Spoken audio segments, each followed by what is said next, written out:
White House. And Eid Shoma Mubarak. For the feeling of peace, for the sun after these long nights, for women, life and freedom. Freedom for freedom for freedom. Those lyrics are so powerful, aren't they? Yes. When I first heard Barawye, I was stunned by the courage of this song and the women it lifts up. Shervin Hajipour was arrested, but not before his video was seen 40 million times in 2 days. Not before his music became an anthem for freedom sung in the streets. And that's why in February, I was so honored to announce that Shervin had won a Grammy. And earlier this month, here in this room, we recognized the bravery of Iranian women and girls fighting for freedom at the International Women of Courage Awards. Today, as the battle cry of women, life, freedom continues to reverberate around the world, we cannot celebrate the renewal of spring without thinking of them. This new year, they too should be surrounded by support and kindness. So to the girls and the women of Iran, I want to say, your song sings in our hearts. We see your struggle and we stand with you. You are not alone.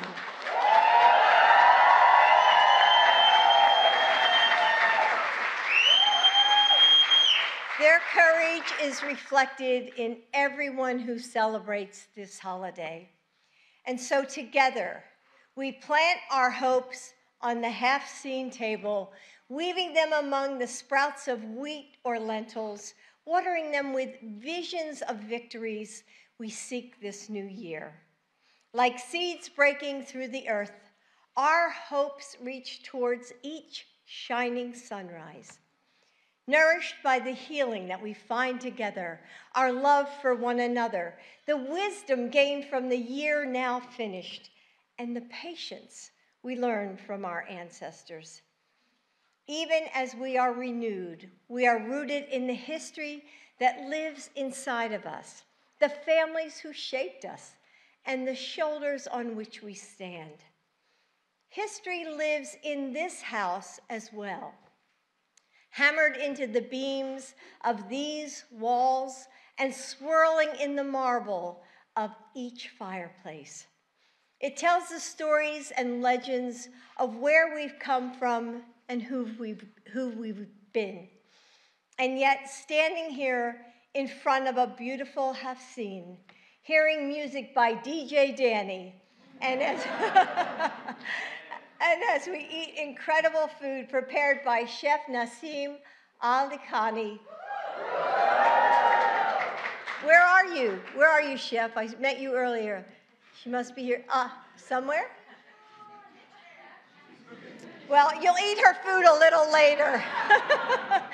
We know that the White House, too, can grow and evolve and begin something new.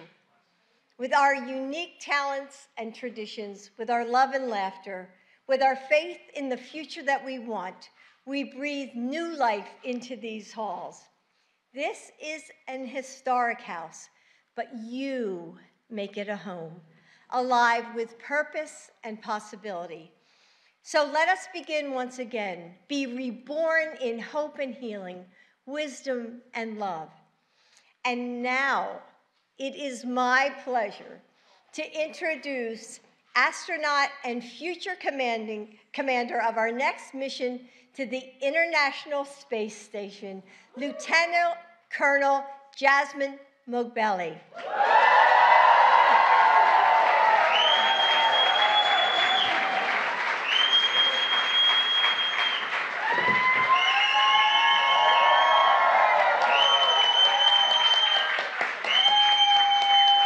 Thank you so much, Dr. Biden.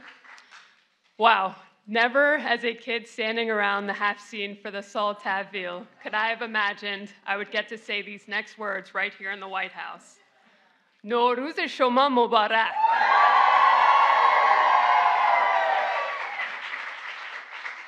Nowruz means new day. It is a celebration of the arrival of spring and all the hope that comes with it. It is a holiday full of symbolism, with each element of the half scene, or 7 S's, being representative. Growing up, my brother and I took part in preparing the half scene. We would help grow the sabzeh, a symbol of rebirth and growth, which often came in the form of a chia pet in our household. The goldfish, a symbol of progress, was often one that my brother or I had won at a school fair. The ayne, or mirror that we used, a symbol of self-reflection, was the same one that had been used at my parents' wedding, would eventually be used at my wedding, and now sits at my family's half-scene table. And this year, for the first time, my daughters were able to participate as well by decorating the eggs and growing the sabzeh at our half-scene. Last week, I went back to my elementary school and spent some time with the young students there. I remember when I was a student, my mom would come in each Nowruz and speak to my classmates about the holiday and our culture. It was at that same elementary school that my dream of someday becoming an astronaut began. While visiting, one of the students asked me, "Are you going to be the first woman to walk on the moon?" They were referring to NASA's Artemis program, which just last year completed its first test flight, Artemis 1, and will soon return astronauts to the moon, paving the way for future human missions to Mars. Thank you.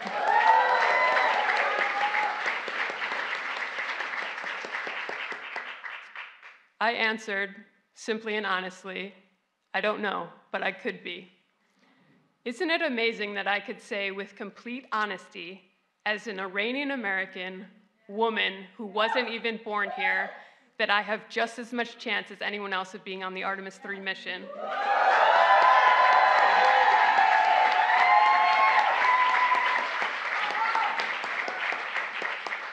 That I've even had the opportunity to become a NASA astronaut in the first place, and that later this year, my lifelong dream of launching to space will come true, as I will have the honor of commanding the Crew 7 mission to the International Space Station.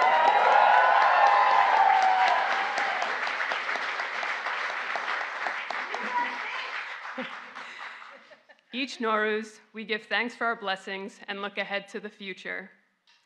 Even during difficult times, we hope for renewal and transformation. Reflecting on this past year, I stand here so proud of my Persian heritage, but also incredibly proud to be an American.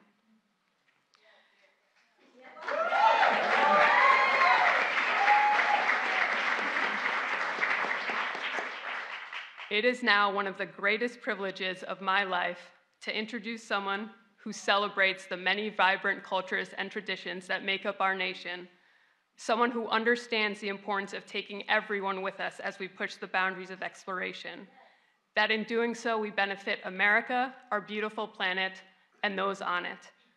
Please join me in welcoming the President of the United States, Joe Biden. Thank you.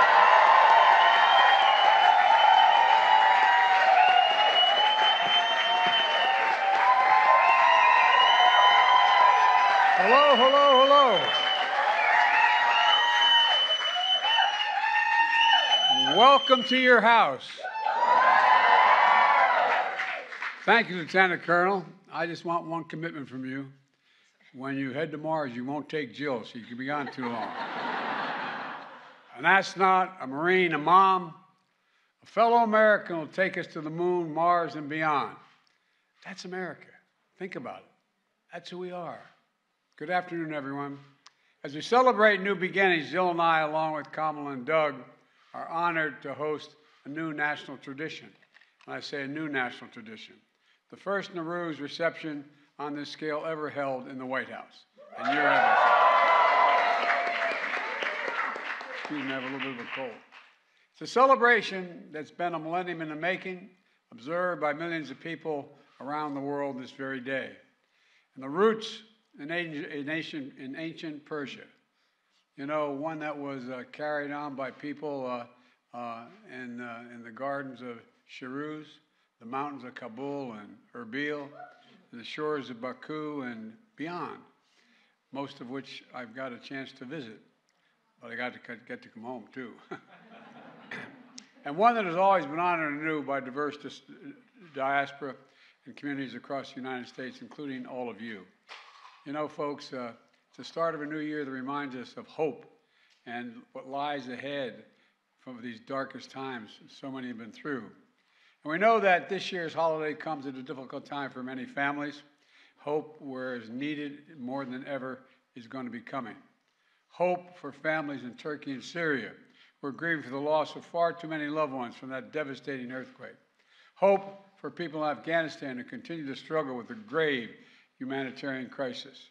Hope for women of Iran who are fighting for their human rights and fundamental freedoms. Isn't it amazing how young your daughters or granddaughters are, how they're moved by what they see on television? It's amazing. Thank God it's hard for them to believe. It's hard for them to believe. The United States stands with those brave women and all the citizens of Iran who are inspiring the world with their conviction, and I have to emphasize their courage, their genuine courage. And together with our partners, we're going to continue to hold Iranian officials accountable for their attacks against their people. I also want to recognize two proud Iranian Americans with us today who know better than anyone the power of holding on to hope and the possibility of a new day. Jason, where's Jason? You're back there. You gave me, and Rosiah. Look, Jason, you're both unjustly detained in Iran. Jason for 544 days. We worked very hard to bring him home when I was vice president. Thank you for both for being here today. And to all those who are unjustly detained in Iran or anywhere in the world, know that you are not forgotten and we will not stop trying to get you home. Returning wrongfully detained and people held hostage, and particularly Americans and their families, is a top priority for this administration. And I'm very glad to say that just today, an American aid worker, Jeff Woodkey has been released after spending 6 years hostage in a terrorist-stricken Afghanistan. He'll soon be returned with his wife and family, and we'll continue our work to bring home all Americans held hostage and are unjustly detained. You know, in the 14th century, the Persian poet Hafez, said, "Out of the great need, we are holding hands and climbing. Out of the great need, we are holding hands and climbing." All around the world, wherever we need, the need is great. This holiday offers a moment for us to reach out and together to begin to climb toward a new day, one full of hope and new possibilities. I thank all of you. You've continued to spread the hope for this holiday across every part of our own country. We see it in the homemade pastries, the new presents exchanged. We hear it in the sound of children banging pots and the laughs of families who've come together. And we feel it in the communities that gather to make this celebration such a joyous part of American culture, one that reflects the soul of who we are as a nation.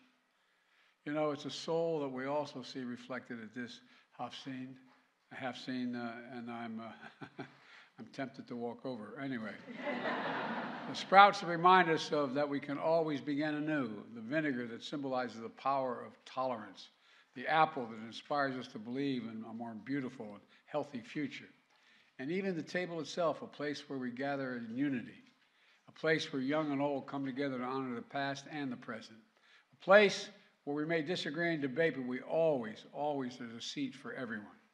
That's America at our best. Resilient, tolerant, courageous, hopeful, diverse. That's who we are. We're the only nation in the world built on an idea. Every other nation, that's not hyperbole. Every other nation is based on things like geography, ethnicity, religion. But we're the only nation built on an idea that we hold these truths to be self-evident, that all men and women are created equal, endowed by their Creator with certain inalienable rights, etc.